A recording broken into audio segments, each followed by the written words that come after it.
Ya, seiring dibukanya kembali ibadah umroh untuk jemaah asal Indonesia, pemerintah kini membuat skema dan mempersiapkan uji coba perjalanan ibadah umroh yang diawali dengan pemberangkatan penyelenggaraan umroh. Jika uji coba berhasil, pemerintah mengupayakan pemberangkatan awal akan dilakukan bulan November atau Desember mendatang. Skenario pemberangkatan jemaah umroh asal Indonesia hingga kini terus dimatangkan. Dalam pertemuan antara Dirjen Penyelenggaraan Haji dan Umroh dan Asosiasi Penyelenggara Umroh (PPIU) disepakati 5 hal. Di antaranya, sejumlah uji coba akan dilakukan secepatnya mulai pemberangkatan awal petugas PPIU yang sudah divaksin sesuai permintaan Arab Saudi sampai rencana menerapkan karantina terpusat di Asrama Haji Pondok Gede atau Bekasi sebelum pemberangkatan dan kepulangan jemaah umroh. Akan berangkat adalah para penyelenggara dulu. Untuk memastikan bahwa nanti kita semuanya para penyelenggara ini memahami betul SOP, standar operasional, ketentuan dan sebagainya selama perjalanan, sehingga nanti ketika masa waktu pengiriman jamaah bisa kepastian pelayanan itu bisa kami berikan. Agar kita memastikan dalam masa uji coba pemberangkatan pertama, kita buat keberangkatan dari satu tempat, kemudian mungkin lakukan persiapan H-24 jam atau H-1 untuk dilakukan PCR, kemudian dilakukan koordinasi bersama, monitoring yang ketat, kemudian berangkat bersama-sama, begitu juga selama pelaksanaan bersama-sama, dan berharap ketika pulang ke tanah air membawa hasil PCR yang negatif, dan semuanya tidak terinfeksi COVID dan perjalanan dalam masa uji coba nanti. Jika uji coba skema sudah berhasil dan efektif, serta syarat vaksin yang digunakan sudah jelas, pemerintah mengupayakan akan memberangkatkan jemaah umroh di bulan November atau Desember. Nah, ini juga sedang kita cari informasi, karena kita sudah survei. Ya. Kita minta PPIU mengirimkan data jemaahnya yang sudah divaksin 2 kali, yang baru 1 kali, yang belum divaksin, dan yang vaksinnya salah satu merek dari 4 itu, gitu kan? Itu kita cek. Nah, jadi datanya ini terus masuk. Saat ini, pemerintah terus berkoordinasi tentang peluang vaksin Sinovac agar bisa dipakai dalam syarat umroh. Sementara itu, dengan adanya sejumlah perubahan teknis, besaran patokan dasar pembiayaan umroh hingga kini juga masih dihitung oleh Kementerian Agama. Tim Liputan melaporkan. Alhamdulillah, seneng ya dengernya akhirnya yang dinanti-nanti umat Islam sedunia, khususnya di Indonesia tentunya sudah semakin dekat, yakni bisa kembali beribadah umroh di Tanah Suci. Nah, Ustaz sendiri melihat skema-skema yang sedang dibuat ini gimana nih Ustaz? Karena kan sampai saat ini pandemi masih berlangsung dan tentunya kita harus dapat beribadah dengan aman dan nyaman. Tapi kan dengan adanya penambahan nih Ustaz, seperti adanya PCR sebelum berangkat sampai di sana dan pulang pun juga harus ada PCR lagi. Itu kan tentu dengan tambahan biaya, berarti kemungkinan biaya umrohnya juga akan naik nih Ustaz. Gimana nih Ustaz? Ya, kalau saya ya tentu pertama bersyukur ya. Alhamdulillah ala kulli hal, segala puji bagi Allah terhadap apapun yang ditetapkan ya, yang menjadi takdir Allah gitu. Nah, pandemi ini kan tidak ada satupun dari kita yang mau gitu ya menghadapi ini semuanya. Tetapi karena kita dalam masa pandemi, kita harus bersyukur apa tuh?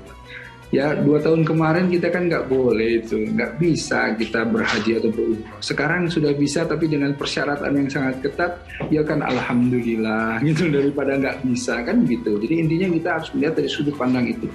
Ya kita juga harus tetap protokol kesehatan tentu, dan ini juga ada beberapa informasi-informasi yang menarik seperti ketika sebelum berangkat kita harus cek ya, medical check up secara keseluruhan ya, dari mulai meningitisnya, vaksinnya ya, dan lain-lain ini untuk umroh ya, dan kemudian kita pulang kita 5 hari harus karantina ya. Nah ini kan harus penjagaan yang ketat agar supaya tidak kemudian kita terpapar dan lain-lain atau membawa virus dari luar dan lain-lain, karena ketika nanti umroh ya itu kan tentu kita bertemu dengan semua orang dari segala bangsa gitu ya, dan semua juga tetap protokol kesehatan, tetapi ya takutnya ada satu kebocoran dan lain-lain. Nah kemudian untuk masalah haji lebih ketat lagi, karena haji di sana kita juga lebih lama lagi ya, kemudian tempatnya juga lebih banyak lagi yang kita kunjungi, karenanya dari awal juga memang sudah ada karantina, sudah ada pemeriksaan vaksin dan lain-lain, dan juga pulang di karantina lagi. Intinya beginilah, kita serahkan saja segala sesuatu sistemnya ini kepada mereka-mereka yang mempunyai otoritas yang memang sudah ahli ya. Mereka dari pihak Saudi Arabia ya, dari pihak kementerian juga, dari Menteri Luar Negeri dan lain-lain. Insya Allah saya sih melihat ini positif. Semoga tidak lama lagi kita bisa berhaji dan berumroh sebagaimana dahulu kala kita berangkat gitu. Jadi tidak ada lagi embel-embel yang menyulitkan, insya Allah. Insya Allah. Nah Ustaz, boleh gak nih sekali lagi, dan untuk yang terakhir boleh gak nih diberikan semangat dan diingatkan lagi kepada seluruh pemirsa Ajwa TV tentang keutamaan ibadah umroh nih Ustaz? Ya jelas ya, begini jamaah dari Muslim Update Ajwa TV ya, insya Allah kita ini kan jangankan haji dan umroh ya, kita aja sekarang untuk melakukan ibadah-ibadah yang lain ini seperti berjamaah ketika sholat Jumat dan lain-lain, ini kan kita masih dalam status mana yang diperbolehkan ya, yang mana yang daerah hijau, PPKM level 2, level dan lain-lain. Jadi kita betul-betul berupaya betul masuk ke dalam ibadah-ibadah yang sebelumnya kita belum boleh. Nah sekarang insya Allah ya, ketika ini sudah dibuka dengan umroh, tentu kan umroh yang satu ya kepada umroh yang lainnya ini itu kan kafaratul ya, jadi menghapuskan dosa-dosa kita. Jadi betapa kita harus berupaya supaya kita itu bisa berumroh, agar supaya umroh ini ibadah yang bisa menghapuskan dari umroh yang satu ke umroh yang lainnya. Nah kemudian kalau haji ya, laisa lahum kan tidak ada lagi kata Rasulullah SAW kecuali apa? Kecuali jannah itu pahalanya. Nah karenanya apalagi yang namanya berhaji itu wajib.